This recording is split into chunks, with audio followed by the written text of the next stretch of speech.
Hi, I'm David St. George, the Executive Director of SAFE, the Society of Aviation and Flight Educators. Our mission here today is to discover together what makes a really great flight instructor. This is the most critical question in aviation, and it's vitally relevant to you, whether you're a pilot in training or a high-time aviation professional with all the ratings, just trying to succeed in these difficult times. The aviation educator is the most important influencer in all of aviation. DPEs spend only a short hour or two with an applicant, and the FAA clearly specifies no instruction during a flight test. The only outcome is going to be a yes or a no. The CFI, by contrast, spends 30 to 40 hours with each and every pilot in training. They are the coach, the trainer, motivator, and psychologist all rolled into one. The educator not only determines the quality and safety of all future flight operations, they are also the critical point of contact between the public and aviation. Our conversion rate in aviation from public to pilot is actually abysmal. As you know, 4 out of 5 people who start their flight training never complete their certificate. In aviation, we unfortunately have an 80% failure rate. And before you dismiss this with the usual excuses, it's not really a matter of money. If you haven't noticed, there seems to be plenty of money in our target markets. There are some pretty nice cars out there and boats and people enjoying them that certainly could be pilots. Not surprisingly, though, the root cause of all success and failure in aviation is actually the CFI.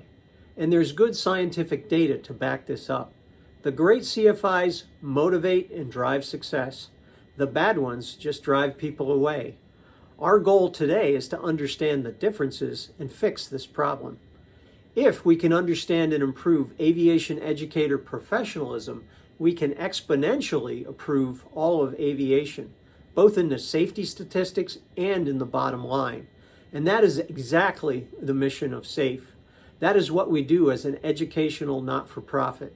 Of course, every pilot is welcome to join SAFE, and our resource locator is actually safepilots.org. And everyone enjoys that 1/3 off of ForeFlight. But our primary mission is actually providing educational opportunities and resources to educators in all parts of aviation. I've flown now for 50 years, with more than 15,000 hours of dual given. I've also been a DPE for the last 22 years. But in the world of SAFE, I'm just a beginner. Our strength as an organization is in our remarkable members. One board member, a former TWA 747 captain, has actually been a DPE for 43 years. SAFE provides amazing resources, from the old school wisdom of the DPEs to the SAFE CFI Toolkit app, which is available free to everyone on the app markets. So let's dive in together and learn a few things about what it takes to be an amazing CFI. Hey there, welcome back. Okay, so what we want to do is share the screen here so you can see some of the materials. I'll be right with you. Share. And hit that for full screen. All right, and just so those of you watching on a laptop, I'm going to stop the video just so you can get full screen. If you're on a mobile device, if you can turn off that little icon, it'll probably show the SAFE logo. Anyway, so room for improvement. One of the first steps in improving is acknowledging that we do have a problem. You know, it's the famous 12-step program, and we're all part of aviation. So I guess we're all enrolled in that 12-step program that we're in aviation and we have a problem. But as CFIs, we also have a problem, and school instructors, you know, with an 80% failure rate. Now, as Jamie Beckett points out, some schools are just not honest, and I think we can take that off the table since everyone here participating is obviously motivated to be better. But we do have to acknowledge, yeah, there's a problem with certain schools and certain people. The other thing is, if you troll anywhere around the internet, you'll see things like this, which is the internet is great for harvesting and highlighting negativity. But there's many, many stories. And as a flight school owner, I would have people come in with logbooks, wanted to continue their training. And I start looking through a logbook and I see they might have 20 hours across country and they hadn't soloed. They might have some nighttime, before solo. Obviously, the evil hour builder was at work and lack of supervision on the part of the school. So there is a lot out there in the way of bad instruction, just, nefarious. But then there's people who are trying hard that aren't succeeding, even though they think they know what they're doing. So the study I alluded to is this AOPA flight training experience, very extensive, big study. It's 10 years ago now, but still very valid for everyone. And I'd encourage you to look for it online. It's on the SAFE website. It was done with very solid statistical, scientific data compiled correctly. And, as I said, the favorable training elements, every time when you examine what they are, they're talking about it's the instructor, friendly school. It's that people that care, puts the client at the center of the training environment. So my instructor is very professional, it's a positive outcome. Drivers of positive experience, you can see right up on top, my flight instructor is a very effective teacher. That's what keeps people at flight schools. That's what helps them finish. So there's some of the 20%. Apparently on the 80% side though, and as we alluded to in the introduction, cost, expense, finances, you can see is right up on the top. Right behind it is poor, unclear instruction and training. So, that's the persistent, common weak link in what we see with training and why people leave is poor instruction. So the flight instructors, the positive and the negative. The summary is really the money is important, but what people are looking for is value. They're spending their money. They want to do it wisely. So they want to make sure that they're getting the bang for the buck. People really are treating them well. People are very eager to spend money on challenge and adventure, but they want to make sure that they're getting a return on investment. So SAFE created this program. It's called CFI Pro, and it's really taking all the goodness from all the amazing resources we have and sort of codifying it into what are the actual targeted tools that make a CFI effective, make an aviation educator more professional, more effective, more ready to have a client that's going to succeed. And we offered that last year at exactly this time, early October in Frederick, Maryland. And we had an amazing response. We filled up the room, but the target audience we were looking for, which was, your young CFI, was not apparent there, except for one school that brought all their instructors. We got some very senior CFIs, and we had 4 DPEs in the audience in addition to 4 DPEs up front teaching. So who could ask for better? But that was, as I said, not the audience that we're looking to improve. These were guys that wanted to see what the program looked like. And what we wanted was the youngsters or the newbies that maybe needed a little help getting their flight instruction chops together. So we traveled the program. And we brought it to flight academies and flight schools, kind of like a SWAT team. We'd show up for a day of in-house training and kind of abstract the best of it and present it. And I was a little apprehensive, quite frankly.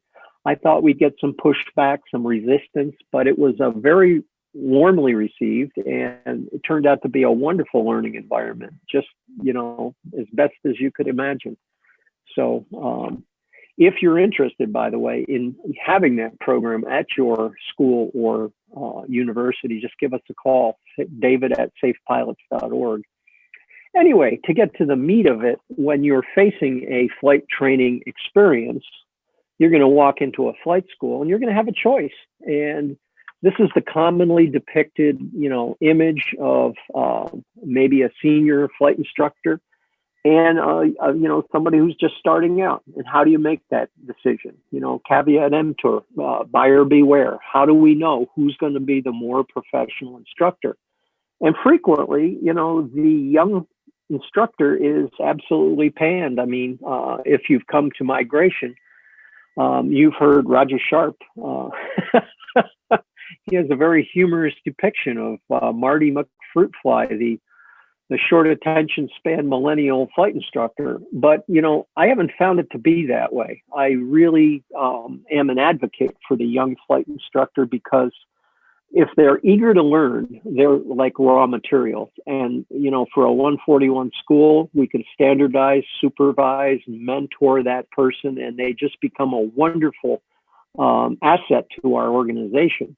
Sometimes the older flight instructors set in their ways, we have difficulty. They want to do it their way, and it's not our way. And so we do have some problems. The other thing I can say quite clearly is, just because somebody is advanced in years doesn't mean they're advanced in experience, or, they've been doing it their whole life. I very recently had a flight test, and the applicant was unsuccessful. One of the things that stood out, that was remarkable, was he had been taught to do his cross country. This is a VFR private pilot, by climbing over the airport in a spiral right up to 5,500 before he went on course, what I call the passenger pigeon departure. And that was just one of many things. But when I went and discussed it with the flight instructor, he was very hostile, very negative. And he said, we're not trying to make these people into astronauts. I'm like, no, we are not. But, we do have to have a certain level of performance, and it's stated right in the ACS. So don't assume just because somebody has gray hair that they're experienced, and also don't assume that just because they've been doing it for a while, they're going to be a master of their craft. And as I said, if it's a young person, they're not necessarily a terrible flight instructor. They're just new at it, and they're learning. And sometimes that eagerness and energy makes up for a lack of a certain amount of time on the job. This is a very large study, which was done in Australia, and it wasn't specifically focused on aviation. But what they determined with very scientific data is that there was very little correlation between an expert performance and experience in the field. Somebody that's very new, if they're correctly instructed, trained, and prepared, can be just as, if not more, expert than somebody who's experienced. So the idea that those two travel together always is not valid. The other thing that I'd say, just from experience dealing with people, is the real key is mindset. If somebody's in the field of flight education and they have an open mind, they're going to be a lot better at it. And when people ask me what to look for in a flight instructor, if they're going to a different location and I can't recommend somebody I know locally, I always say, look for somebody who has a warm heart, who has an open mind, and is willing to learn. And, it has to be somebody that can make a connection, that cares about your situation. And so, it's very hard to, when you're hiring a CFI, to specify that, obviously. But it's certainly something you find in certain people and not in others. Anyway, just to push the issue just a little bit more, this was a younger CFI I had when I ran the school. And he was a third generation pilot, an aviation family. But he was just amazing as a young flight instructor, just connected with his students. And you could see here with one of our Aero Explorers, the bond they had. And what you can't see from that picture was, here I wanted to take a photo, and Ryan gets down on his knees, so they're both at the same level. And this young man now is a successful pilot. It did flourish into a career. The older instructor sometimes is more like this, and I would point out, for piloting or for instructing, don't make the mistake of assuming hours is going to lead to better performance. Sometimes it leads to complacency. Sometimes it leads to a dogmatic sort of version of what should be a dynamic situation. So, caution is advised. Both sides of the coin. Look for the real person. Anyway, moving on. This is a sort of the heart of the problem often for when someone becomes a flight instructor is the fact that every flight instructor has two certificates. They have a certificate as a pilot, and they also have a certificate they recently probably got as a flight instructor. And the pilot side of the house is what leads to success in piloting is very different from what leads to success as a flight instructor or aviation educator. We all know that pilots have that confidence. You know, when I put the Tom Cruise image up here because he was such a problem for me during the 90s when I was running a flight school. Not your best example, obviously, of a pilot, but, you know, kind of typical of a pilot personality. Very confident, almost arrogant, self-confident, self-reliant, intolerant of errors. But all of those, you know, attributes are not going to be very successful in a CFI environment.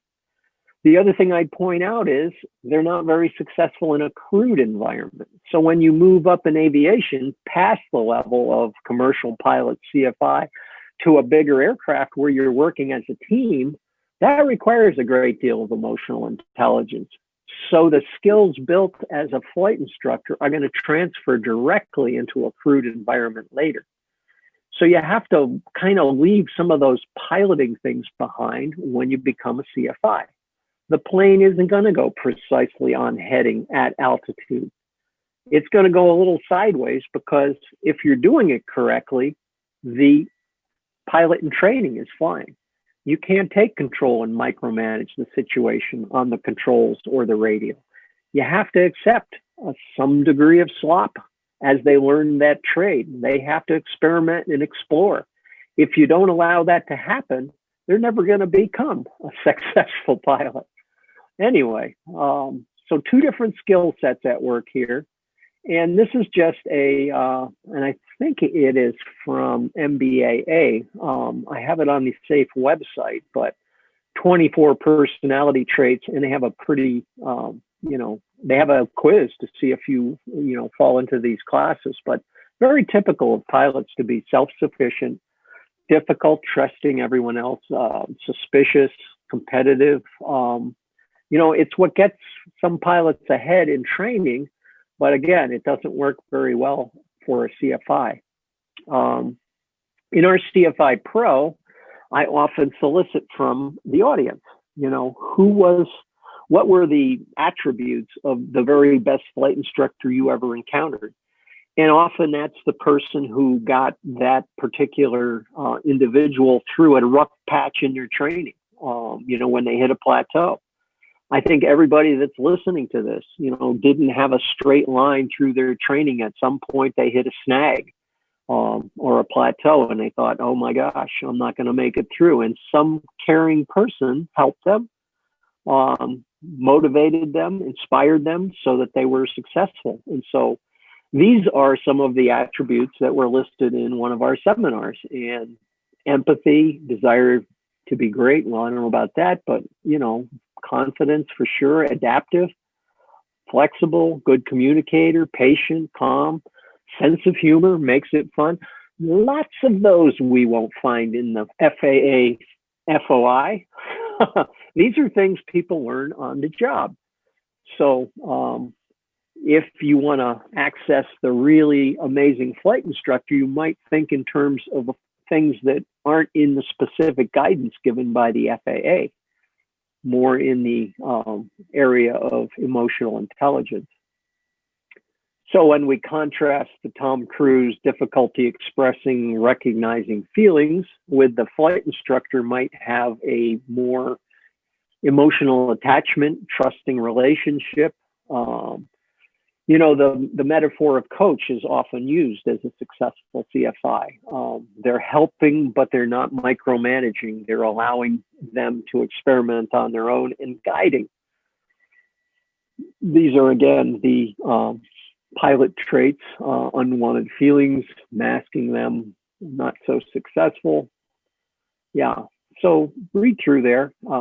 Competitive, never going to work in a CFI situation. So to be a CFI, different game, different certificate, different skill set. And I can tell you, after I went back to professional piloting after being a CFI for many years, it's a different skill set. Yeah, now it's straight down the line, and but the compassionate part, the team part, really works well in a professional piloting environment, and that is something that a lot of young CFIs don't realize is all of those skills that they learn in teaching are going to be valuable later when they get to corporate flying or in a crewed environment at the airline. So there's a little QR here if you want to shoot it with your phone, or if you want to write me later, I'll get it for you. It's a little quiz on, your emotional intelligence quiz. How tuned up are your people skills? And just to review, honest, trusting, compassionate, knowledgeable, patient, humble, calming, fun. These are all things people identified as key skills for a flight instructor. Again, you don't find them in a lot of the FAA data and the FOI. They're learned on the job. This gentleman here was my mentor, and that plane which he flew, I still own for 36 years. But his favorite phrase, which drove me nuts as a young CFI, was, if the student has not learned, the instructor has not taught. And old Stick would drive me nuts with that because, I thought, it's his problem. No, it's my problem. I haven't properly accessed whatever level and motivated, inspired, and gotten them to the goal line. So it's client-centered training to be successful. So another concept that's important, especially for that learning curve, as we try to get a person from walks in the door, knows nothing about flying, 40 to 60 hours later, this person's going to be certificated as a person flying planes, can fly their family to the next state in a plane. I mean, that's an amazing leap. And if you start thinking about, all the things that happen there, it can seem a little impossible. And this is what a new learner is faced with, is this huge, awesome skill set that they have to master. And it's incomprehensible if you look at it all as one big chunk. But if you take it one step at a time and build, that is how you get over that wall of mastery. And so the key to getting them there is what we call incremental mastery. You hand to them tools that build step at a time. And it's not just that they get good at it, they have to be aware that they've mastered it. You have to give it entirely to them as pilot in command.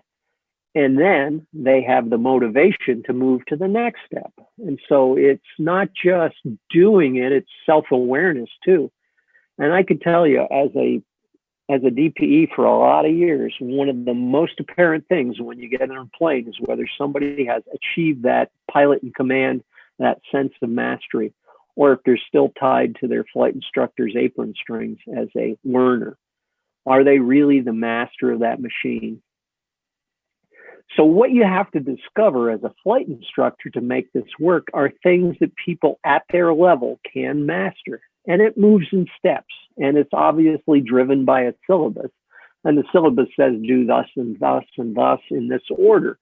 But the key part of that is to make sure that your pilot in training understands this is your job now. You do the pre-checks, you do the weather, you do the, is the airport, what's all of this before we even get to the plane? That's yours, because that's knowledge items. That doesn't require skill or really good hands. That's something as an adult learner, they can master very early on in their training. Then as they start to get better at, pre-flight checks and climb out coordination turns, about halfway through here, they're going to actually be doing everything to get to the practice area. And that's what I call a half solo. In other words, I tell them, I do not want to touch these controls until, or, say anything until we're in the practice area. You do it entirely on your own. And I can't tell you how motivating that is for a pilot in training to realize how much they've learned in such a short time. This might be in 5 hours. and they've got all of that knocked. I mean, it's so much focus is put on the solo that it creates a lot of stress. They don't realize how much they've accomplished to get to this point. So as a guide, as a coach, you have to make sure that they understand that they master that. And you have to understand also that as the trainer, you're getting out of the plane. You're not doing any of that. Our objective as an aviation educator is to get out of the plane one step at a time. So as we progress, obviously, they're going to become a solo and then a full pilot. So this book, I would advocate, should be read by every flight instructor. This is an amazing book, and it's free online. It really clearly fills in the blanks that are left by the FOI. And points out that we really do not teach. We don't pour the education into their head.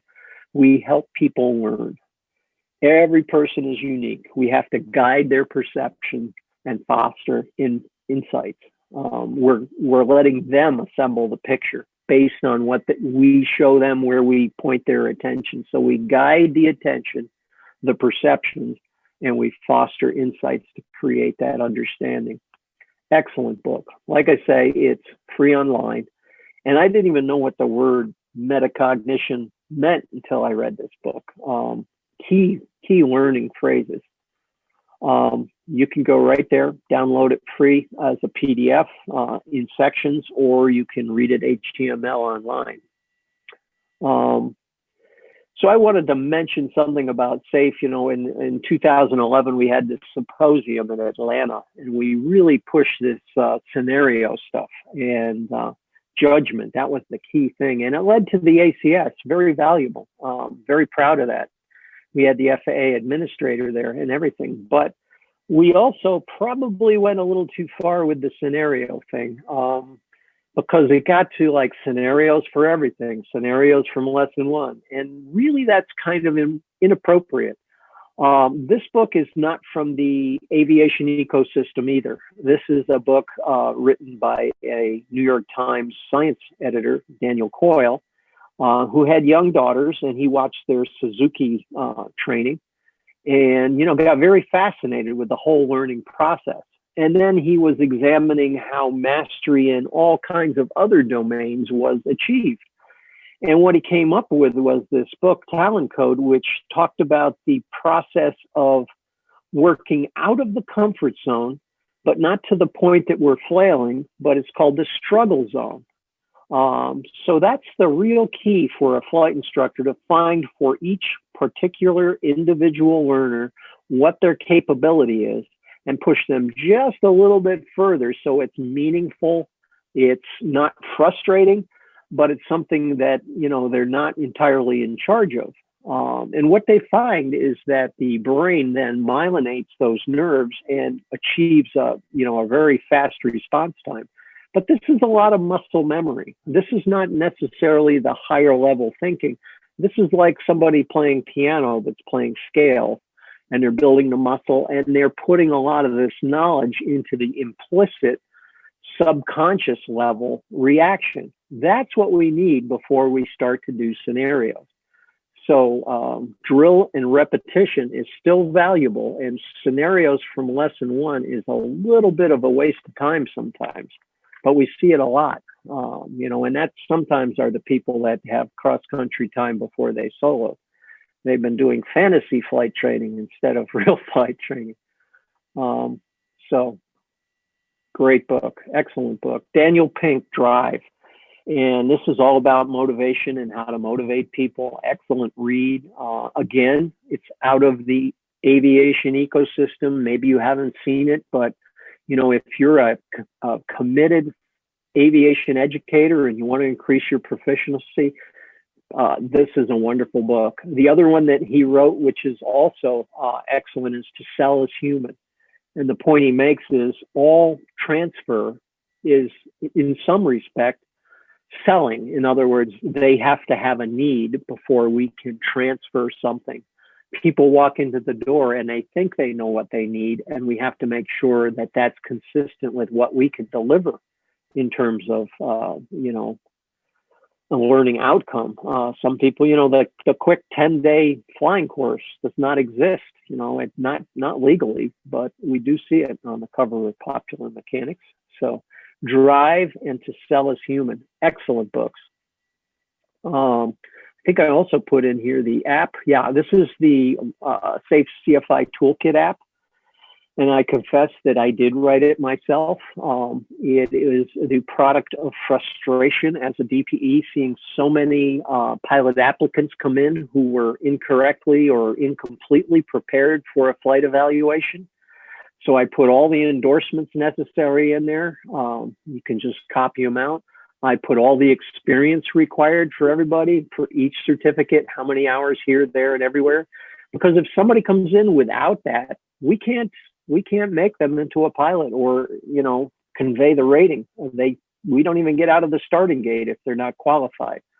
And the recent addition to that is called the pink slips, which is the sure failure items at each level. In other words, it's a kill shot if you don't have this particular skill or piece of knowledge.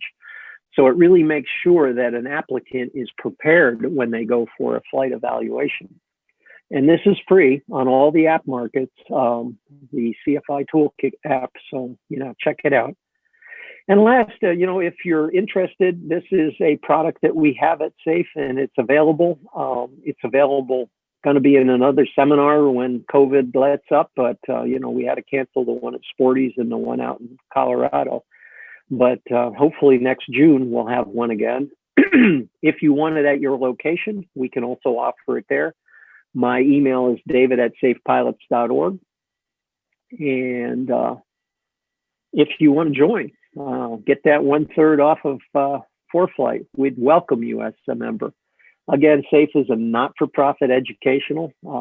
It's a bunch of volunteers doing good work, hopefully in education. And I thank you very much for your time today. Let's stop share.